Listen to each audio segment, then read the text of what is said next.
moment. This is not a fire drill. It's a 5-alarm fire that Republicans have caused related to the health care crisis. And that's why Democrats have drawn this line in the sand and are ready, willing, and able to have a conversation with any of them, as we were willing to go to the White House, but then Donald Trump decides to pull the plug. Mr. Leader, So, can you respond to Leader Kim? I mean, he did say in an interview earlier today he is willing to sit down and negotiate specifically on this issue of the ACA subsidies, willing to have that conversation. He just doesn't, in his words, want the process to be hijacked over government funding. I mean, can you respond to that? no one is hijacking the process. Republicans decided to put forth a partisan spending bill that barely escaped out of the House and then went down in flames in the Senate. They have no solution. Republicans have no path forward. There is no viable bill. And so the only path forward at this moment is for us to have a bipartisan conversation as to a spending bill that would actually meet the needs of the American people. And we were on track to have that conversation in the White House until Donald Trump and the Republicans backed out. They're running scared. They have no defensible position. And that's why, unfortunately, they're marching us to a government shutdown. Mr. Leader, what precisely is partisan about the Republican bill? Democrats did not support the spending agreement in March in the House of Representatives and overwhelmingly in the Senate because it represented, at the time, an attack on veterans, an attack on housing, an attack on nutritional assistance, and an attack on the health care of the American people at the time. That's why the bill did not receive support from House Democrats, with one exception, in March.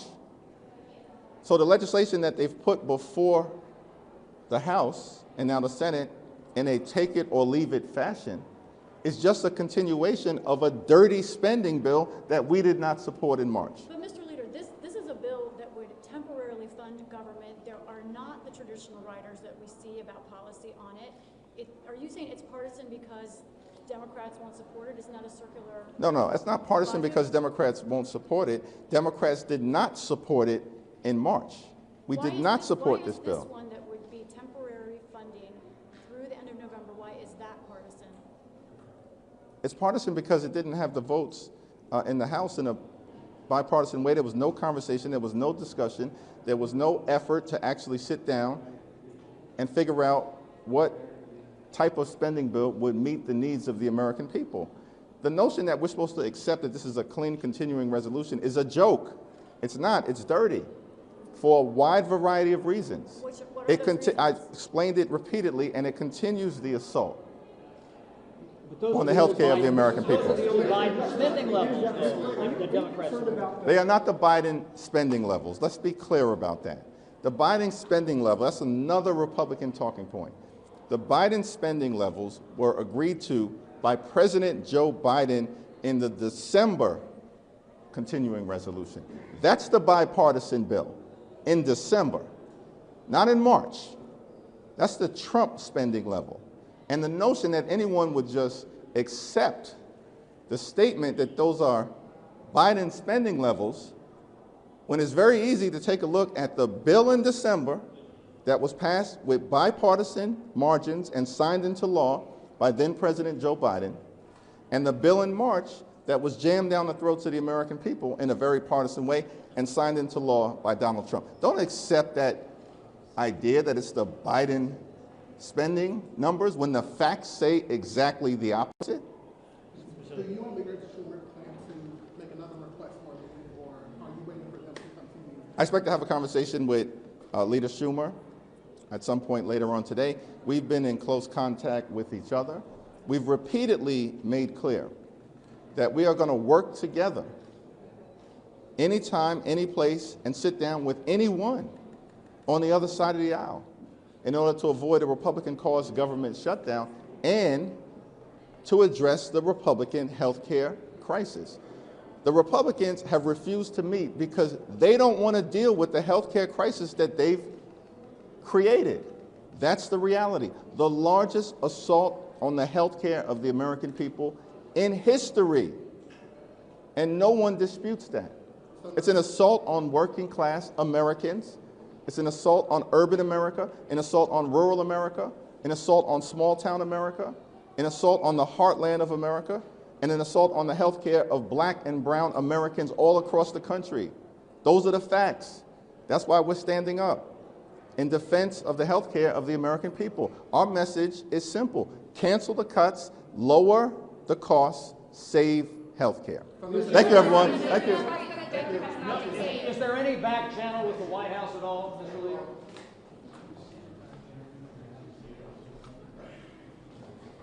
Thank you. And Kelly's going to send it out. I didn't get the one when you talked about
Probably me.